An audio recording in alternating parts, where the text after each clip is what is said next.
I was 18 years old when I got married. My father wanted me to get married. And all I said was, if that makes you happy, I'll say yes. And of course, it was never a happy marriage. Just about after 2 years of getting married, I met a car accident. Somehow my husband fell asleep and the car fell in the ditch. He managed to jump out, saved himself. I'm happy for him. But I stayed inside the car and I sustained a lot of injuries. The list is a bit long, don't get scared. The wrist was fractured. Shoulder bone and collarbone were fractured. My whole rib cage got fractured. And because of the rib cage injury, lungs and liver were badly injured. I couldn't breathe. I lost urinary bowel control. That's why I have to wear the bag wherever I go. 3 vertebrae of my backbone were completely crushed. And I got paralyzed for the rest of my life. I finally ended up in a hospital where I stayed for 2.5 months. I underwent multiple surgeries.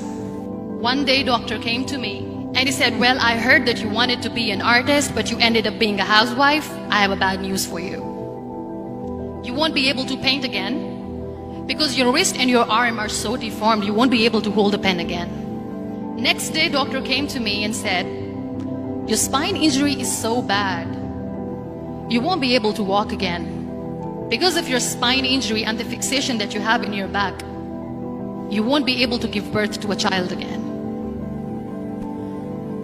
That day, I was devastated. I asked my mother, why me? And that is where I started to question my existence. Why am I even alive?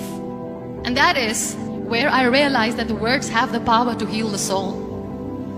My mother said to me, this too shall pass. God has a greater plan for you. I don't know what it is, but He surely has. And in all that distress and grief, somehow or the other, those words were so magical that they kept me going. One day I asked my brothers, I know I have a deformed hand, but I'm tired of looking at these white walls in the hospital and wearing these white scrubs. I'm getting tired of this. I want to add more colors to my life. I want to do something. Bring me some colors. Bring me some small canvas. I want to paint. So the very first painting I made was on my deathbed, where I painted for the very first time. It was not just an art piece or just my passion. It was my therapy. And then I was discharged and I went back home. And I went back home and I realized that I have developed a lot of pressure ulcers on my back and on my hip bone. I was unable to sit. There were a lot of infections in my body, a lot of allergies. So doctors wanted me to lie down on the bed straight for not 6 months, for not 1 year, for 2 years. I was bedridden, confined in that one room, looking outside the window, listening to the birds chirping and thinking maybe there will be a time when we'll be going out with the family and enjoying the nature. That was the time where I realized how lucky people are. That is the time where I realized that the day I'm going to sit, I'm going to share this pain with everyone to make them realize how blessed they are, and they don't even consider them lucky. That day I decided that I'm going to fight my fears. We all have fears. Fear of unknown, fear of losing people, fear of losing health, money.